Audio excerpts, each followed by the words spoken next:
Harvey, I can't think of anybody better to talk about the pioneer area.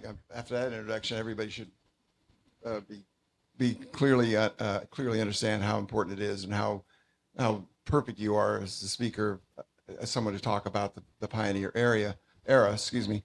5 generations. That's incredible. The first non-native person to be born in this area. That's amazing. Tell me more about the pioneer families and what brought them here. Sure. So good morning, everyone. Thank you so much for being here. I'm delighted to see so many people want to learn about local history.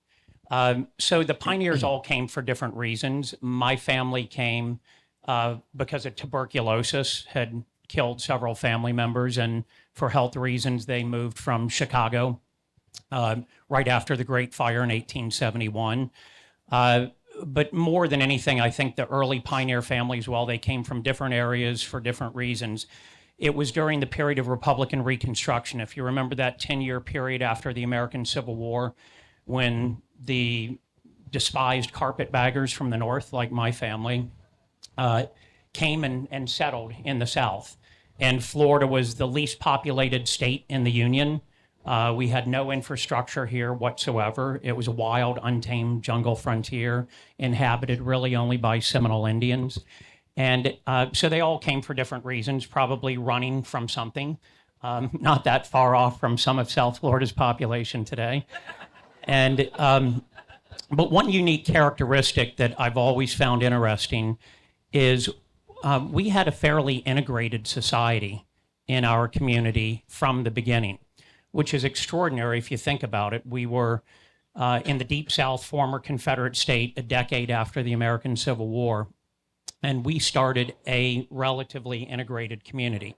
And I attribute that to 2 things. Number one, most of the early pioneer settlers here were Union Army veterans, including my great-great-grandfather, including William Linton and David Swinton, the founders of what is today Delray, Major Nathan Boynton, the founder of Boynton Beach. All of these folks were Union Army veterans, and that I don't think they just fought a war for equality to come down here and start a segregated community. So I think that was big reason number one. And big reason number 2 is it was such a hard scrabble, tough life here. There were no doctors, hospitals, nurses, police officers. There was no one here. Everyone had to be self-sufficient and independent. So I don't think they had time to care about what color, what religion, what your story was. Everyone had to pull together. So when it was time to build my house, I needed your help. And when it was time to build your house, you needed my help. And to me, that's one of the most remarkable parts of our local history. And I could cite some examples later during Q&A if you'd like to hear them that illustrate what I think is extraordinary in American history, that in the Deep South, we had a community that was largely integrated, appointing African Americans and females. And remember, females wouldn't even be allowed to vote in this country until the 1920s. But in the 1880s, the white men were getting together and choosing a black female to be their leader. So pretty extraordinary stuff. West Palm Beach had a Jewish mayor in the early 1920s when Jews could not get elected to any office in Florida at the time. And I think that really illustrates, John, the specialness of our community compared to the other parts of the Deep South. And it's a story that has not been told well enough. I agree. Great point, Harvey. Thank you for bringing that up.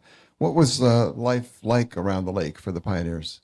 You know, when you look at the history books, it looks very idyllic. You know, Lake Worth, the body of water, not the city, but the body of water was crystal clear, and my family drank from it, and it was teeming with fish and oyster beds and sounded very idyllic. But the reality is it was really hard.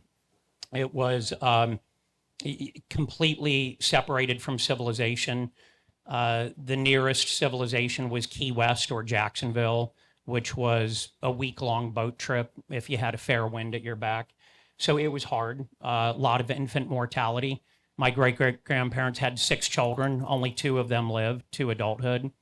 So it was a hard, really tough life that we don't see in the beautiful photos that have been handed down. How did Palm Beach get its name? And what other names were considered?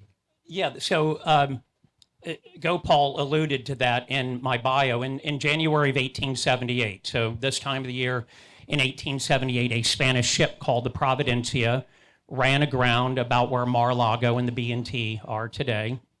And there were a few pioneer families who arrived on the scene, saved the captain, saved the crew. No one died, no one was injured. They were later picked up by a passing vessel, and it was left to the local pioneers under U.S. salvage law to take whatever they wanted, which they did. They ate all the food, they drank all the booze. There was a lot of booze on board, by the way, so it was a big party for a long time. And when they all sobered up, they started to strip all of the valuables, which were metal, brass, copper, nails, lumber. And once they had stripped it to the waterline, there was only one thing really left, and it was in the cargo hold. It was 20,000 coconuts being transported from the Caribbean back to Spain. And they looked at each other and said, what the heck are we going to do with 20,000 coconuts? And they were all farmers. All of the early settlers were subsistence farmers. We have great annual rainfall, the most in the continental United States. You can grow crops year round, but our biggest challenge wasn't that we couldn't grow things, it's that they wouldn't survive to make it to market. So if the nearest market was Titusville, Jacksonville, Key West, by the time your wind-powered sailing vessel got your produce there, it was spoiled and they couldn't make any money. Coconuts were the solution. So they looked at it as a good farming opportunity, and they planted these all over the barrier island so that they would have a cash crop that could make it to market before they spoiled. So that was my family and two other families that did it. I'll tell you who the other two were. A man named Hiram Hammond, who actually took the first homestead claim in what is today Palm Beach County. If you know where the Colony Hotel is in Palm Beach, it's on Hammond Avenue. That's where Hiram Hammond's homestead claim was. And the other was the founding father of Palm Beach, Cap Dimmick. So Cap Dimmick's family, our family, one of the Laneharts maybe, we divided up the coconuts, we planted them all over the barrier island, went about our business, turned out to be a good cash crop, by the way. But then about a decade later, when we finally had enough people living here to justify our first post office, they had to give it a name. And they looked around at this vast plantation of coconut palms that had grown up from the wreck of the Providencia the prior decade. And they said, why don't we call it Palm City? So they sent that name away to the U.S. Postal Service and went on about their business. And a month or so later, they received a notice back that Palm City had already been taken by another post office. You better come up with a different name. And so they hastily called a meeting, and it actually was not a local who made the suggestion. It was a tourist who came here to hunt and fish during the winter season. And he said, why don't you just call it Palm Beach? And they were in a hurry to come up with a name. And they said, yeah, what the heck, let's make it Palm Beach. And they sent that back. And that had not been taken, fortunately. So the post office became the Palm Beach Post Office. And a few years later, when a town grew up around it, the town took the name. And of course, Flagler's grand vision for the community included an area in the wilderness west of the lake, and they very cleverly called that West Palm Beach, west of Palm Beach. And then in 1909, when we finally broke away from Dade County and created our own county, it took the logical name. So all three of those place names directly derive their name from the wreck of the Providencia. And I'll also note that all the palms that are indigenous to Florida, and they're all the way around us, coconut palms are not indigenous. They're an exotic. And the single largest introduction of them was the 1878 shipwreck. And I find it interesting that almost every municipal seal in the county, pick your city, they all have a coconut palm on it. And I'm afraid to tell them, you might as well put a melaleuca tree or a Brazilian pepper on it because it's an exotic. Thank you, Harvey. That's terrific. I think one of the things that people don't realize is that we talk about Palm Beach being an island, but in fact, it wasn't until the Army Corps of Engineers cut the Lake Worth Inlet in 1918 and then followed up with the inlet or the cut in Boynton in 1926 that you actually technically had an island. It was really more the east side and the west side of Lake Worth, and Lake Worth was the unifying geographical feature in the area, not the dividing geographical feature we think of today. People lived and worked around the lake because it was for one reason, an easy way to move around the area was via the water. So really, Lake Worth was a unifying geographical feature for all of Henry Flagler's lifetime. I don't think he'd recognize the term the island of Palm Beach. That's something, but it's much more of a modern creation. Something happened since Flagler. Agreed. Um, By the way, all of the early settlement was around the water because it was the only mode of transportation and commerce. There was no railroad, and the intercoastal waterway had not been dredged, no inland road. So everyone had waterfront housing back then. It was the most desirable location back then, and it remains the most desirable exactly, location. not the oceanfront, but Yes. the lakefront. Yes. In fact, I like to point out that there's a doorbell at the Grand Ballroom at Whitehall, because that was, before the hotel addition was built, the back porch of Whitehall. And I got to believe there's as much traffic coming to visit Henry Flagler at Whitehall via the lake and ringing the doorbell at the Grand Ballroom rather than the front door we think of today from the land side. Just That's a interesting. different world, yeah. Well, when we get to the Henry Flagler era, I think that I should just start out by saying, I think most of what we think we know about Henry Flagler is not actually correct. There's a whole lot of misinformation or slight misunderstandings about the Flagler era. And I have to start with, and it's probably because Henry Flagler avoided the press like crazy. He had learned through his experiences with Standard Oil that he would rather avoid the press as much as possible. In fact, in 1890, there was a rumor that he was about to start a newspaper, and he said, "There's not a particle of truth in the rumor that I'm about to start a newspaper. If I had to take my choice between a den of rattlesnakes and a newspaper, I think I'd prefer the snakes." But then he did found the Miami Herald. Well, he learned he that's right. He did learn here in Florida that a better maybe way to control it was to become a silent partner or to own the paper outright, so he could keep himself out of the papers as much as possible. But he learned as a developer he needed to really fly below the radar. So a lot of what we think we know about Flagler is really a misunderstanding of or not a lack of understanding of what he was up to behind the scenes. So there's good reason to believe that in 1891 he met with Jefferson Brown, who was the president of the Florida Senate and from Key West. He met with him on the east coast of Florida to secretly work out an agreement to let any charter to build a railroad to Key West expire, and when those had expired, they would issue, the Senate would, and the legislature in general would issue only one charter, and that would be to Henry Flagler, because the legislature believed only one person could actually accomplish that. So when we think about Henry Flagler tripping down the coast, well, I got this far, I'll go a little further, and then finally he winds up in Palm Beach. I think that's the wrong way to look at it. I think before Henry Flagler ever left St. Augustine, he was thinking about going to Key West and wanted to keep his options open. And in order to do that, he needed to fly under the radar and acquire property as inconspicuously as possible. So when you hear the story about Julia Tuttle sort of hoodwinking Flagler into buying half the land in Miami by giving him half and then cutting up into a checkerboard pattern so he'd have to buy the other half, my view of it is he was probably laughing himself silly because he was going to buy the land anyway. He just got half of it for free. He was on his way to Key West. She just didn't know it. So that gives you a sense of the big vision Flagler had for Florida before he hardly even got started, certainly before he got to Palm Beach and this area. I have a question for you, John. So I think most people know Henry Flagler, the industrialist, the visionary of Florida, but what was he like as a person? I know you've researched his personal life, and we're probably all curious, what kind of guy was he?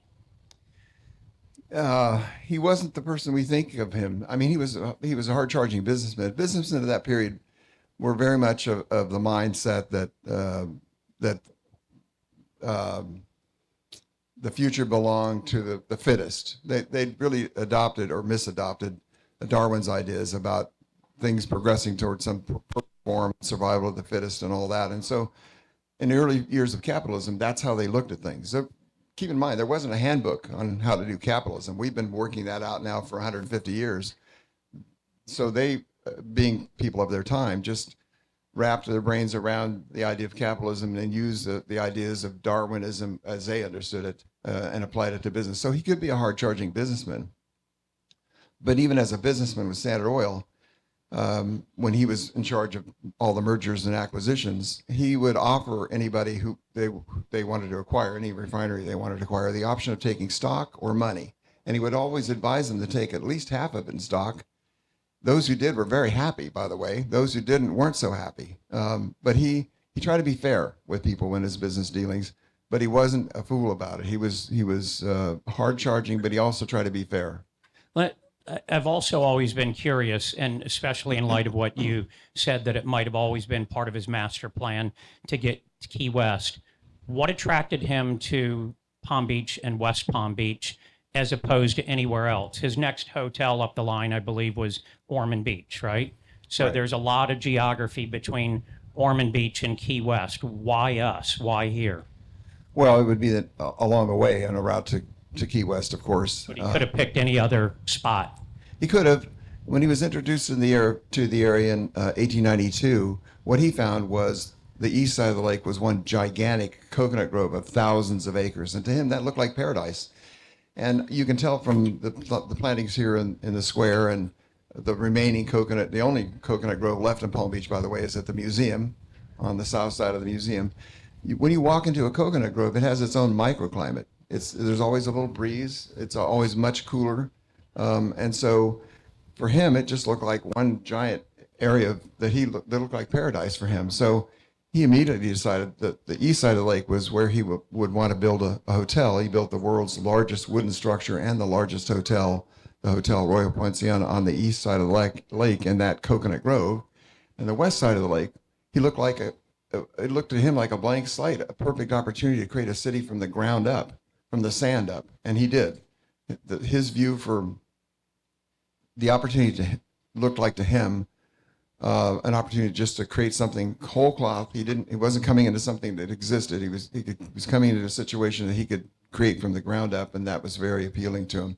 So he laid out all the streets in West Palm Beach and named every street, including the one we're sitting on, Rosemary.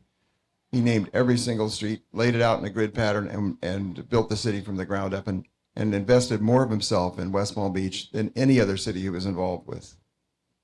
So tell us about his vision for West Palm Beach. Gopal and I seem to agree that maybe we're seeing his vision executed, but what was his vision? Well, first of all, when he came to this area and he looked at West Palm Beach, he said it was a forlorn-looking country, but I decided it was a good thing. And I think he decided it was a good thing because it was a blank slate. In fact, locals described it in a local publication as, let's see, I've got all these quotes here because I don't want to misquote anything. A stretch of the whitest sand, 2 lines of steel rails, a few acres of pineapples, a couple of houses, and scrub on every side. That's how it was described at the time. But Flagler looked at the east side of the lake and said, I often wonder if there's anything in the other world so beautiful as this. So one side was paradise, the other was an opportunity to build a thriving city from the ground up. Didn't I hear a quote from him once that he thought West Palm Beach would be as big as Jacksonville and that St. Augustine would just be a way station along the way to get people to West Palm Beach? Exactly. And mind you, Jacksonville was one of the largest cities in the South at the time. So Jacksonville was what you would compare yourself to if you were talking about big city. We don't think of Jacksonville that way today, but in the mid to late 19th century, Jacksonville was it. Right. Well, at the time you made that quote, Jacksonville had just barely eclipsed Key West as Florida's largest city. Can you imagine? Key West, our southernmost extremity, was the largest city in Florida for the longest time. Yep. And the wealthiest city in the nation per capita, by the way. So it's truly amazing. But when he made that quote, and let me see if I can find the exact quote for you. Here we go. First of all, let me give you a little background. He laid out the streets in Palm Beach in 1892. They incorporated in 1894. In between, in 1993, he laid out the streets and named every one. And he said, in a few years, there'll be a town over there as big as Jacksonville, and St. Augustine will be a way station on the way to it. And when you think about the fact that he put so much into St. Augustine at that time, he created that area we think of, historic St. Augustine, to have put so much of himself into St. Augustine and to predict that this piece of sand here was going to one day eclipse St. Augustine. It'd just be a way station on the way to it. Gives you some sense of the hope and the vision he had for West Palm Beach. And he wanted to be buried in West Palm Beach. He did. He had a cemetery built. I gotta refer to my notes. Of course, he built the Palm Beach Inn in addition to Hotel Royal Poinciana in Palm Beach. And let me think here. Oh, okay. In 1900, he moved his legal residence from New York to Florida, to Palm Beach. We don't see much of that these days, do we? I was going to say, sounds familiar, right? So he moves his legal residence from New York to Palm Beach in 1900, not to St. Augustine, to Palm Beach. He later moved his residence to St. Augustine. We'll talk about that later if we have time. But his first residence in in Florida was in Palm Beach. And in 1901, he's walking around the streets of West Palm Beach. Remember, it's still mostly sand. He's laid out the streets and named them, but it's still coming along. They built some buildings over there. And he says, this is going to sound familiar too. He says, West Palm Beach is now in a regular boom. I met a man over there this morning who had at the advice of a friend just come down from New York. He told me he had his money deposited in the bank and he wanted to open up a business, but he could not find a room in town at any price. That's 1901. Crazy. And the prediction he made, by the way, for West Palm Beach becoming the city is now becoming, was made 130 years ago.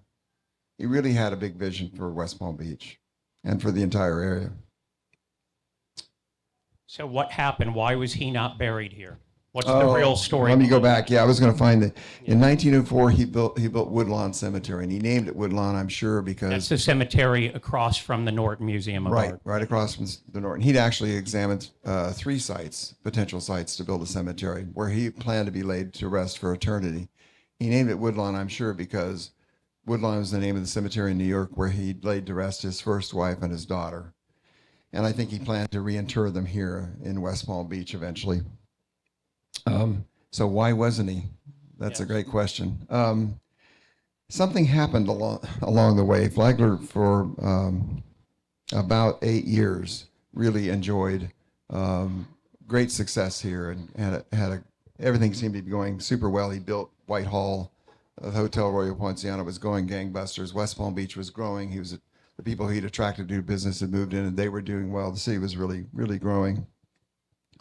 And in 1902, his wife even had a statue cast of him in Rome that she planned to put up in Palm Beach on the corner of what is now Royal Poinciana and Coconut Road. There was a rail station there. So on the southeast corner of that intersection probably would have stood Henry Flagler's statue. But in fact, Flagler wouldn't allow her to do it. He said, let's see if I can find the quote here.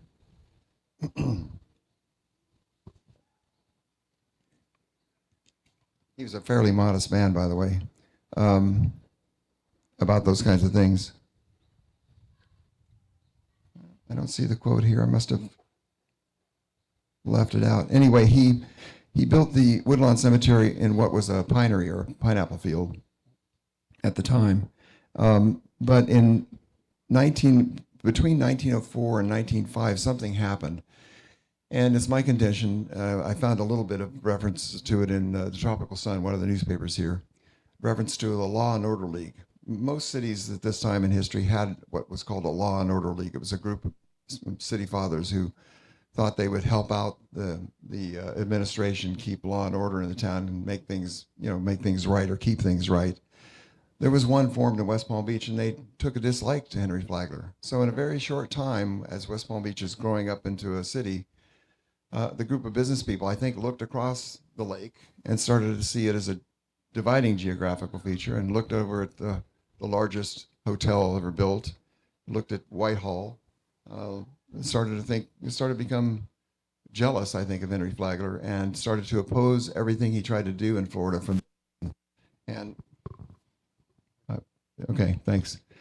started to oppose everything he did in Florida from then on, and it broke his heart.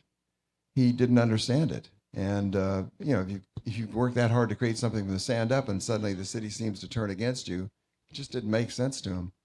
So in 1906, he goes back to St. Augustine and in 1905 begins construction of a mausoleum, an addition to a memorial church he had built for his daughter there.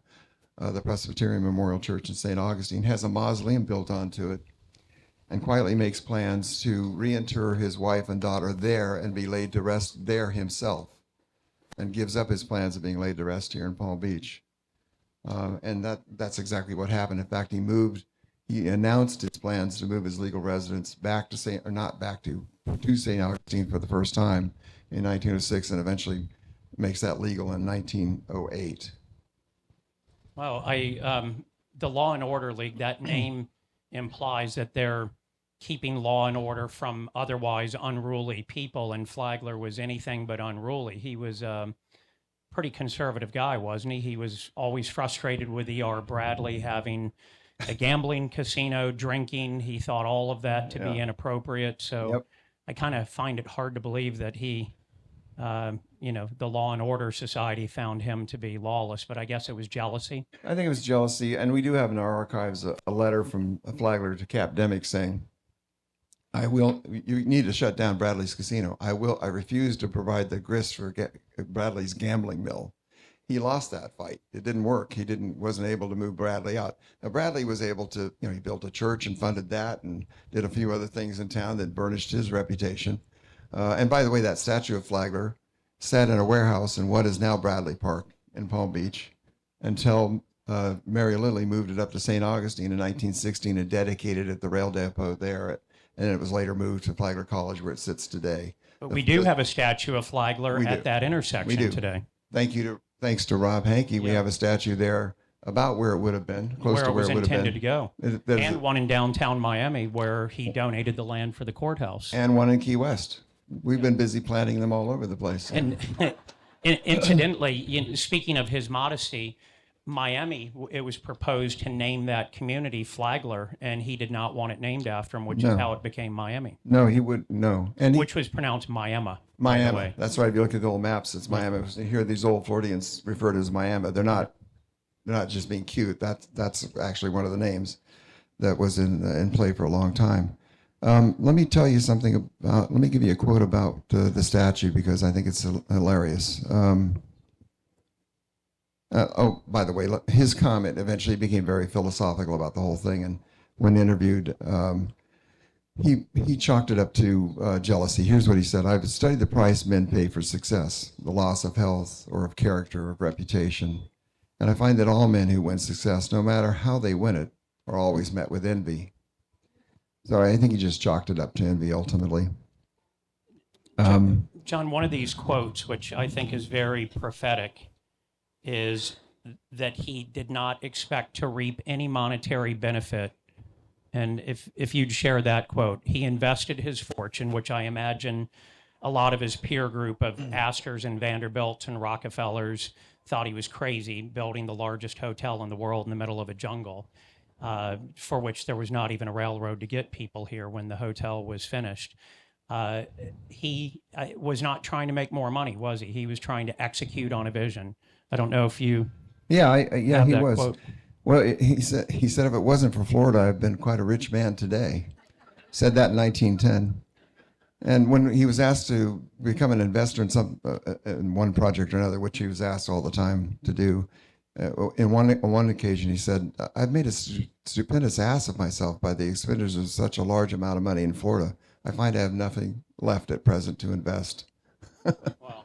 Yeah. And then the Overseas Railroad put him even closer to the brink of running out of money. It did. He had to issue bonds, gold bonds, and the first purchaser of those gold bonds was none other than J.P. Morgan, who bought $1 million bond, 4.5% interest to be repaid in gold, because Morgan could find no flaw in the way Flagler did business. He tried to take over every other business he could get a hold of, but he didn't bother Flagler and Rockefeller. He invested in them, in Flagler, in fact. You referred to another quote. Yeah, I can read it if you'd like it. No, I think I've got it here. Yeah. You're talking about the one, "I do not expect." Yes. I've always found that Yeah. prophetic.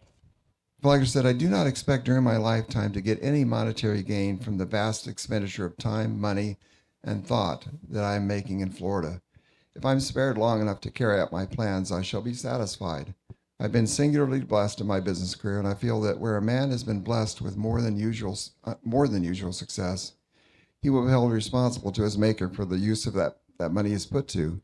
Others have built churches, libraries, and schools. These will pass away with time, and the givers will be forgotten. But the building of the Florida East Coast Railroad and the opening of the wilderness will not, I am sure, be effaced by time, but rather will grow in value as the years go by and as people come in and possess the land. I'm confident the railroad I'm building will in time become the most valuable railroad property in the world. Isn't that an incredible quote? I mean, to envision 120 years ago what this would become. And I think everyone here needs to understand, you know, today we worry about overdevelopment and traffic and impact on the Florida Everglades. At the time, Florida had precisely the opposite problem. We had no people, no GDP. The state legislature and a series of governors went out of their way to incentivize people to come into Florida and drain the Florida Everglades and dig the St. Lucie Canal and the Palm Beach Canal, New River, Miami, Caloosahatchee canals, and drain it and put it to, you know, better use.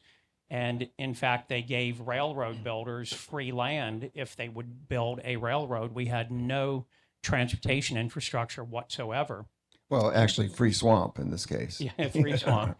And so, you know, Flagler was doing exactly what the state wanted him to do. And interestingly, his railroad, which is still used today, in North Florida, which was considered valuable land. South Florida wasn't considered valuable. You were up to your kneecaps in water for part of the year, so no one really wanted to be here. But everyone wanted to be in North Florida, where you could grow cotton and tobacco and pine. Guys were building railroads to nowhere, no destination, because the legislature would give you free land, a section of land, 640 acres for every mile of railroad that you built. So they were just building railroads into the woods that had no ending point to get the free land so they could start another tobacco or cotton plantation. Flagler and Plant's railroads actually served a viable purpose. Yeah, in fact, when he was asked later on why he invested so much in Ford, he said, I'll tell you, he said, the hardest problem a man has is how to help other people. This desire comes when a man has more than enough of his own needs. I've come to the conclusion that the best way to help others is to help them help themselves. So his way of being philanthropic was not to give away so much money as to try to create an infrastructure that would create an economy and create an opportunity for people to come and live in a place that he considered paradise. So there's parts of Flagler's life that I'm not sure everyone's aware of. Everyone knows about the railroad and the Grand Resort hotels, but most of you may not know that what we today call the Intercoastal Waterway was actually a private enterprise called the Florida East Coast Canal Company. And it had been tried and failed many times over by many folks to dig an inland canal that would be a safe passage for travel and commerce without getting grounded on a sandbar or a coral reef out in the ocean. And they had all failed. And Flagler acquired the company and completed what we today know as the Intercoastal Waterway, which is an extraordinary engineering feat that we still benefit from today. He also gave away seeds to the farmers that were arriving here, and even hired agricultural professors to teach them how to grow in a new climate. And maybe that was partially selfish, because if they grew a lot of crops, they had to put them on his train to send them north. But he was a community builder. I've often heard, I don't know if you can corroborate this, John, that he gave away the building materials so St. Anne's Catholic Church, the first Catholic church in South Florida, and he wasn't Catholic, could be built. So if you know the old St. Anne's building, not the new one, that is supposedly materials donated by Flagler, donation of the land where the Johnson History Museum is today, our first county courthouse, where the Miami-Dade County Courthouse, all of these donations for churches and courthouses. And he was a community builder, and I don't think he gets the credit for it. I think some people see him as a railroad magnate, a hotel builder, but he was a community builder. Absolutely. He believed that every community would need schools, would need clubs, would need churches, and he was happy to donate land for that. That was one of the things he did to build communities, and a big believer of that. Fire departments as well, the infrastructure, electrical systems, water systems are all part of that He could have process. done a better job with the fire department for the breakers because 2 of them burnt down. Well, when you build a large wooden structure, that's one of the risks, right? That's why the breakers isn't wooden today. I did find the quote about the statue, though, which I think is hilarious. He said he wouldn't allow it to be put up, as I mentioned. He said, "I wouldn't dare have it around. It'd be well enough when I'm dead, but alive, I couldn't meet it. I'd be ashamed." So he's a pretty modest guy in some ways. He ended up saying, I prefer to let what I've done speak for me. He never thought he was a great public speaker, by the way. I can identify with that. He really thought his works would speak for him ultimately. I think they have, and I think they are. In fact, I'd like to, I think we're probably running out of time, Harvey. I'd like to end with this one quote because it's so telling.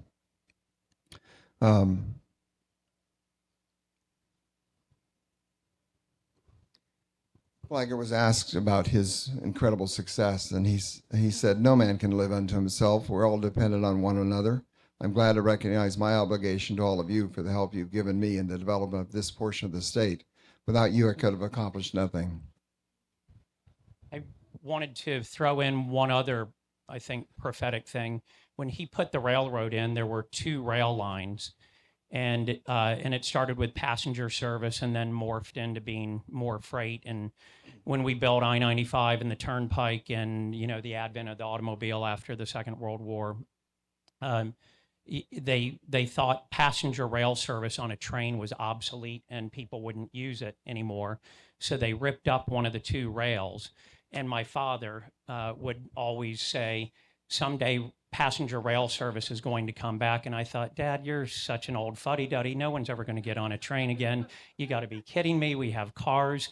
And he said over and over again, "No, South Florida will develop to such a point that you can't pave enough lanes on I-95 to move people. You will have to have passenger rail service." And how as you get older, you realize how much smarter your parents really were? My dad was absolutely right about that. And so Flagler's vision of passenger rail service is right back here again. And Boca Raton and Aventura just opened up Brightline stations, and a whole bunch more other cities want to have them. Pretty extraordinary, huh? Yeah, I think he'd be incredibly delighted with what's happening. Flagler once said, "What the future will be, no one can foretell, but I have unbounded faith in the resources of this state and its citizens." And I think this past year, the GDP, the gross domestic product of this state, surpassed that of the entire country of Mexico. Flagler really did invent modern Florida. And when he came here, we were the least productive financial state in the union and the least populous. And now we're the 3rd most populous and arguably the bellwether of politics and economics for the entire country, even surpassing California and maybe even Texas. So, absolutely. Check the box. It took 130 years, but Flagler did it. It's here. He'd love to see it. Yeah. Thank you, John, for inviting Thank you, me Harvey. to be a part Appreciate of it. this.